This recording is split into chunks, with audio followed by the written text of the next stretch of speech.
अगस्ती सहकारी साखर कारखान्याच्या 32व्या सभेचे अध्यक्ष कारखान्याचे चेअरमन गायकर साहेब, आपल्या तालुक्याचे आमदार डॉक्टर किरणजी लामटे साहेब, कारखान्याच्या वार्षिक सभेच्या निमित्तानं उपस्थित असलेले माजी आमदार वैभवभाऊ पिचड साहेब, आमचे मित्र जालिंदर वागचौरे, या सभेच्या निमित्तानं स्टेजवर उपस्थित असलेले सर्वच मान्यवर, उपस्थित शेतकरी बंधूंनो, पत्रकार, या निमित्तानं सर्वच आलेले कार्यकर्ते, आंबेडकर चळवळीचे कार्यकर्ते, उपस्थित बंधू आणि भगिनींनो, मी या ठिकाणी 37वा वार्षिक अहवाल त्या ठिकाणी प्रसिद्ध झाला आणि अहवालामध्ये काही फोटो आले नाही. या निमित्तानं सोशल मीडियामध्ये चर्चा सुरू झाली. त्या चर्चेच्या निमित्तानं आम्ही या ठिकाणी दादासाहेब रुपवते यांचा फोटो देण्यासाठी आणि संचालक मंडळाला एक निवेदन देण्यासाठी इथे आलेलो आहोत. या अहवाल अत्यंत सुंदर आहे. बरेच रंगीत फोटो आहे, सर्व काही आहे. त्याचप्रमाणे कारखान्याचा मागील वर्षातील ताळेबंद असेल किंवा इतर काही गोष्टी असतील त्या मांडलेल्या आहेत. मी फक्त अहवालाच्या 3 पेजवर बोलणार आहे, कारणचा जो वार्षिक अहवालामधील 2-3 पेजेस आपण उलगडून पाहतो. काही आमचे गिरीश देशमुखसारखे मंडळी असतात, ते आतून वाचत असतात, त्यातल्या त्रुटी शोधत असतात. आर्थिक गोष्टी आपल्या डोक्यावरून जाणाऱ्या गोष्टी असतात. तुमच्या ताब्यात 2022ला हा कारखाना आमदार किरणजी लामटे साहेब, दिवंगत अशोक भांगरे, शेतकरी समृद्धी मंडळाचा मी एक सदस्य या नात्यानं आम्ही तुमच्या ताब्यात हा कारखाना दिलेला आहे. त्या कारखान्याचं काय करायचं ते तुम्ही ठरवायचं आहे. पण कधीकधी असं वाटतं 21 झाल्यानंतर या कारखान्यामध्ये तुम्हाला विचारायला कोणी शिल्लक नाही. मग शेतकऱ्यांचे प्रश्न कुठे मांडायचे किंवा आमच्या मनातल्या भावना कुठे मांडायच्या, तर फक्त वार्षिक सभेत मांडायच्या असतात. म्हणून या ठिकाणी आम्ही आलेलो आहोत. गायकर साहेब एक मुरब्बी राजकारणी आहेत. ज्यावेळी सोशल मीडियात दादासाहेब रुपवतेंचा फोटो आला नाही, त्यानंतर त्यांनी 30 वर्षानंतर एका रुपवतेला स्टेजवर बसून त्या ठिकाणी त्यांच्याकडून एक पत्र घेतलेलं आहे. का चुकून राहिलं, निश्चितपणे अवधानं राहिलं असं मी म्हणेन. का गेली 32 वर्ष किंवा 37 वर्षात या कारखान्याचा आपण तुम्ही म्हणता संस्थापक चेअरमन किंवा संस्थापक म्हणता, त्या दादासाहेबांचा फोटो नाही. आम्हालाही विसर पडला होता असं वाटायला लागलं. पण या तालुक्यातील तरुण वर्गांच्या लक्षात आलं का दादासाहेबांनी हा कारखाना उभा केला. 1992 साली पिचड साहेब असतील, दादासाहेब असतील, यांनी या कारखान्याच्या तांत्रिक अडचणी असताना संगमनेर कारखाना तो आपण सर्व सभासद काही प्रमाणात होतो, आपला ऊस संगमनेरला जात होता. पण 92 साली आदिवासींचा तालुका म्हणून या ठिकाणी विशेष खास बाब म्हणून त्या ठिकाणी अगस्ती कारखान्याची निर्मिती केली. दादासाहेब सामाजिक चळवळीचे कार्यकर्ते होते, सहकार चळवळीचे कार्यकर्ते नसल्यामुळं त्यांना फारसं काही हे कारखान्यातलं जमलं नसेल. त्या खालकांडामध्ये जो आदिवासींचा कारखाना सुरू झाला, मी अहवालात म्हणताना दादासाहेबांचा फोटो राहिला, पण त्याच पद्धतीनं लामटे साहेब 21,000 आपले आदिवासी सभासद आहे आणि पिचड साहेबांनी कोट्यावधी रुपये या कारखान्याच्या शेअर्स भांडवल म्हणून दिले होते. मग त्या रायबा ठाकूरचा फोटो का नसावा, ते रायबा ठाकूरचा फोटो का नसावा, भांगरेंचा आपले काय राघोजी भांगरेंचा का फोटो नसावा. एखादं पेज वाढलं असतं, त्यांनी काही फरक पडलं नसता. वैभव भाऊ माजी आमदार आहे, त्यांचाही फोटो टाकायला पाहिजे.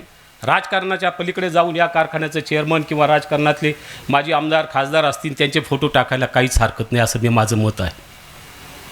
दादासाहेब रुपवतेंनी बहुजन समाजाचं राजकारण केलं. या तालुक्यातील कारखान्याची निर्मिती असेल, कॉलेजची निर्मिती असेल, विकास कामं असतील, नदीचा पूल असेल, निळवंडेचे कामं असतील, निळवंडे धरण असेल, ह्या सर्व गोष्टी त्यांनी बहुजन समाजाकडे पाहून या तालुक्याच्या त्यांच्या मंत्रिपदाचा वापर करून त्या ठिकाणी या गोष्टी निर्माण केलेल्या आहेत. मग त्यांचा आपल्याला विसर का पडतो हे मला काही समजत नाही. कॉलेजच्या बाबतीत तेच घडतं किंवा इथंही तेच घडतं. दादासाहेबांच्या विचारांचे, बाबासाहेबांचे वारसदार आम्ही असल्यामुळे या तालुक्यातलं बहुजन समाजाचंच राजकारण आम्ही केलेलं आहे. तुम्हाला माहिती आहे 2022 मध्ये 11-11 झाले, त्यावेळी मी त्या सुकाणू समितीत होता, तुम्ही होते त्यावेळी. 2002ला झालं 11/11. 2022ला असणारी सुकान समृद्धी समितीमध्ये मी सुद्धा होतो. आम्ही कसल्या प्रकारच्या अपेक्षा ठेवल्या नाही. मला माहिती आहे 350 आमचे फक्त सभासद उत्पादक सभासद आहेत. म्हणून आम्ही आमचं काही म्हणणार नाही का तिथं प्रतिनिधित्व घ्या किंवा काही करा. पण ज्या निवडणुका झाल्या त्या निवडणुका राजकीय दृष्टिकोनातून राजकीय प्रतिनिधित्व घेऊन झाले. मग त्या बिनविरोध असू किंवा काही असू, पण समाजाच्या अरुणभाऊ असेल किंवा दादासाहेब असतील त्यानंतर समाजाचा मागच्या दारांनासुद्धा संचालक झाला नाही. तरीसुद्धा या तालुक्यातील विकासाच्या कामाच्या दृष्टिकोनातून पाण्याचं आंदोलन असेल, दुधाचं आंदोलन असेल, ऊसाचं आंदोलन असेल, निळवंडे कॅनॉलचं आंदोलन असेल, या आंदोलनात आम्ही खारीचा वाटा उचलला. जालिंदर भाऊ आहे, मच्छिंद्र धुमाळ आहेत. आम्ही जेलमध्ये गेलो होतो. निळवंड्याच्या कॅनॉलच्या संदर्भात आम्ही जेलमध्ये गेलो. आमचा पक्ष किंवा आमची संघटना समाज कमी असेल, परंतु तेवढ्याच ताकदीनं आम्ही तुमच्याबरोबर तुमच्या खांद्याला खांदा लावून लढण्याचं काम आम्ही केलेलं आहे. म्हणून आम्हाला खेदानं या ठिकाणी म्हणावं लागतं का दादासाहेबांचं योगदान तुम्ही विसरले का काय.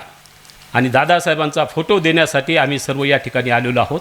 तुम्हाला विसर पडू नये, न भांगरेंचा विसर पडू नये किंवा ना कोण रायबा ठाकूरचा विसर पडू नये किंवा समाजातल्या दादासाहेबांचा विसर पडू नये, बाबासाहेबांचा विसर पडू नये. मी बरेचसे कारखाने पाहिलेत.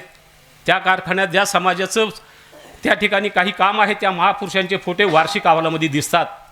तुम्ही जरा दक्षिणेत जा, इतर याच्यात पहा, त्या ठिकाणी त्यांचे फोटो असतात.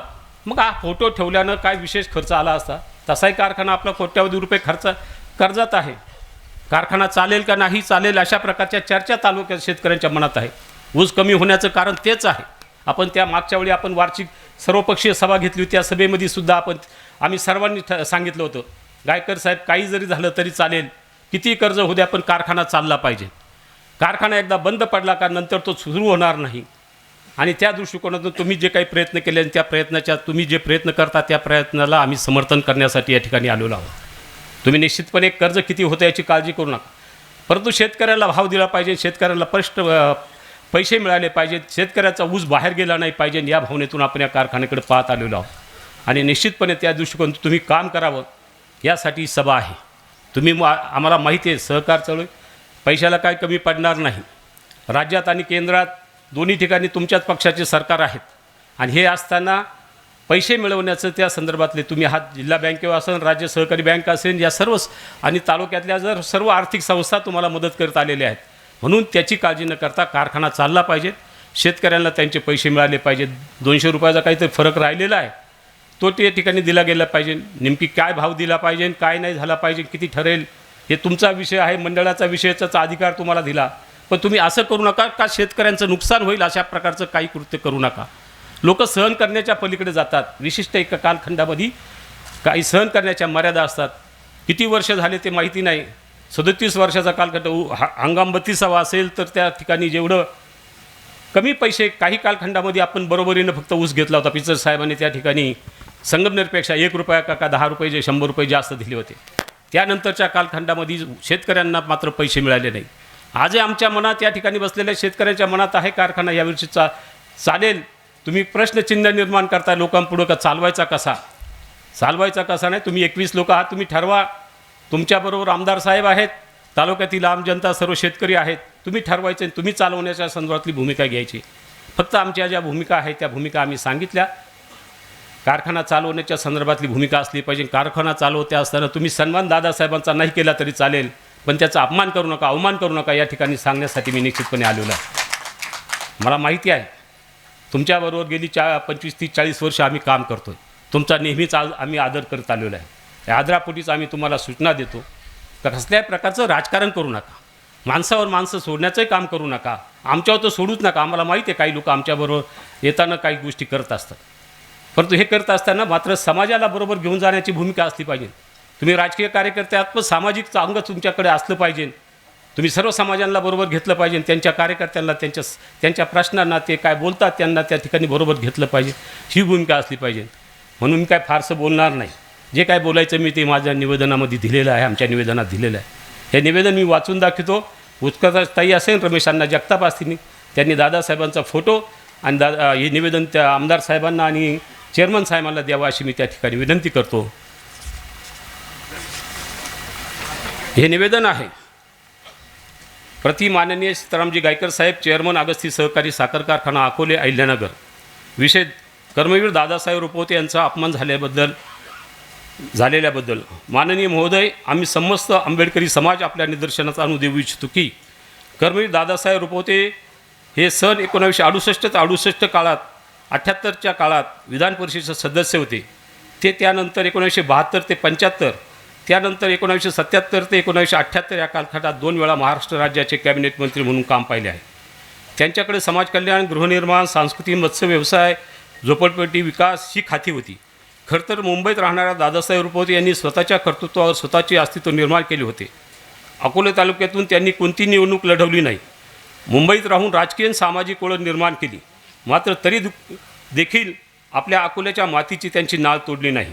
म्हणून तर कोतुळचा जुना पूल असेल, अकोल्यातील मोठा पूल असेल, निळवंडे धरण असेल, अगस्ती अमृत दूध संघ असेल, सर्वात महत्त्वाचे म्हणजे अगस्ती कला वाणिज्य महाविद्यालय, दादासाहेब रुपवते विज्ञान महाविद्यालय असेल, या कॉलेजची स्थापना दादासाहेब रुपवते यांनी केली.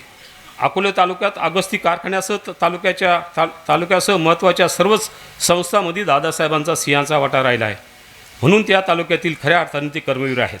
दरम्यान 1972 साली अगस्ती सहकारी साखर कारखाना सुरू करताना दादासाहेब रुपवते यांचे सर्वात मोठे योगदान होते. आदरणीय शरदचंद्र पवार साहेब राज्यातील अन्य नेत्याच्या सहकार्यातून दादासाहेब रुपवते यांनी अगस्ती सहकारी साखर कारखाना मंजूर करून आणला. संगमनेर भाग सहकारी कारखाना व अकोल्यातील कायदेशीर अंतर बसत नसताना देखील अकोले तालुका आदिवासी भाग आहे म्हणत अशी विशेष बाब करून अगस्ती सहकारी साखर कारखाना दादासाहेब रुपवते यांनी मंजूर केला. पहिल्या प्रवर्तक मंडळाचे ते संस्थापक अध्यक्ष राहिलेले आहेत. असे दस्तऐवज आणि पुरावे असताना देखील आपले संपूर्ण संचालक मंडळ कर्मवीर दादासाहेब रुपवते यांचे योगदान पुसण्याचे काम करत आहे. आपण तोंडी भाषण करताना दादासाहेब रुपवते यांना अगस्ती कारखाने संस्थापक अध्यक्ष म्हणतात आणि वार्षिक अहवालात त्यांचा दादासाहेबांचा साधा फोटो देखील छापत नाही. हा समाजाचा दिशाभूल करणारा अहवाल नाही तर काय आहे, आमची खात्री होऊ लागलेली आहे. आपण मुद्दाम दादासाहेबांचा इतिहास पुसण्याचे काम करतात अशी आमची खात्री होऊ लागली आहे. त्यामुळे समाजाच्या भावना अत्यंत तीव्र आहेत. ज्यांच्या त्यांच्या कामाचे श्रेय त्याला मिळाले पाहिजे ही साधी आणि सरळ आमची मागणी आहे. हीच मानसिकता आपण देखील ठेवावी अशी आमची अपेक्षा आहे. म्हणून आमच्या काही निवडक मागण्या त्या आपण पूर्ण कराव्यात. कर्मवीर दादासाहेब रुपवते यांची एक प्रतिमा MD साहेबांच्या कार्यालयात आणि दुसरी प्रतिमा तातडीनं मीटिंग सभागृहात बसवण्यात यावी. त्यानंतर दुसरी माहिती आपण 2026-27चा वार्षिक अहवाल छापला आहे. तो पुन्हा छापून कर्मवीर दादासाहेब रुपवतेचे संस्थापक अध्यक्ष अगस्ती सहकारी साखर कारखाना असा उल्लेख करून 550 प्रती 15 दिवसाच्या आत आम्हाला द्याव्यात. अगस्ती सहकारी कारखान्याच्या मीटिंग सभागृहाला दादासाहेब रुपवते यांचे तातडीनं नाव देण्यात यावे. अगस्ती सहकारी कारखाना हा आदिवासी भागासाठी विशेष बाब म्हणून दादासाहेबांनी मंजूर केलेली आहे. म्हणून आदिवासी समाजाच्या शेअरची मोठी रक्कम आपल्याला शासनाकडून मिळाली आहे.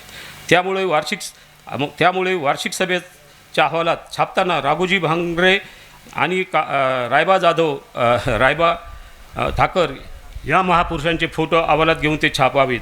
त्याचप्रमाणे अगस्तीच्या कार्यक्षेत्रात दादासाहेब रुपवते आणि मधुकररावजी पिचड साहेब यांचे एक स्मारक उभे राहील किंवा काय करता येईल त्यांचा या संदर्भातला निर्णय घ्यावा अशी मागणी आमच्या वतीने करण्यात आहे. आमच्या वरील सर्व मागण्या ऐन वेळेच्या विषयात घेऊन त्या संचालक मंडळाने मंजुरी द्यावी अशी या ठिकाणी आम्ही सर्व कार्यकर्ते विनंती करत आहोत. या संदर्भातलं पत्र माननीय आमदार किरणजी लांबटे साहेब,